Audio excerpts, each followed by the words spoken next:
আমি প্রফেসর ইউনূস সাহেবকে ধন্যবাদ জানাতে চাই যে তিনি দায়িত্ব নিয়েছেন। আমার বিশ্বাসও আছে যে তিনি সফল হবেন। আসুন আমরা সবাই মিলে তাকে সাহায্য করে, আমরা নিজেদেরকে সাহায্য করে আমরা সঙ্গে। তবে একটা কথা, ওই আমেরিকা থেকে এসে ট্রাম্পও তৈরি করে দেবে না, বা আপনার চীন থেকে শি এসেও ওটা করে দেবে না, অথবা ভারত থেকে মোদিও আমাদের ধাক্কা দিয়ে কিছু করতে পারবে না। রাজনীতির সমস্যা আমাদের আছে, এই বরাবরই আছে, আজকের না। 150 বছর আগে যখন ব্রিটিশরা এখানে শাসন করতেন, তখন ওই একই আবার রবীন্দ্রনাথ আনতে হয়। রবীন্দ্রনাথ বলছেন, কাগজ নেড়েই উচ্চস্বরে পলিটিক্যাল তর্ক করে, মাথায় ছোট বহরে বড় বাঙালি সন্তান। পলিটিক্যাল তর্ক করা এটা আমাদের মজ্জাগত। আমরা আপনার চায়ের দোকানে বসে রাজনীতির কথা বলবো।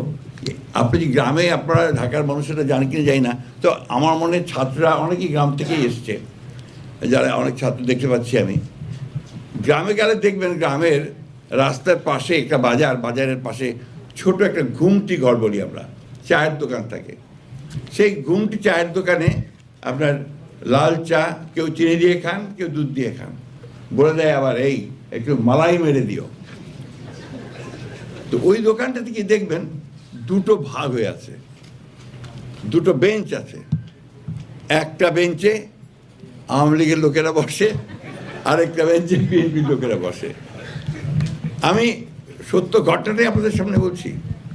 আজকে আপনারা আমাদের সামনে যারা বসে আছে, আপনারা সবাই অত্যন্ত আমার শ্রদ্ধেয় পণ্ডিত ব্যক্তি, এবং এই দেশের ধর্তাকর্তা।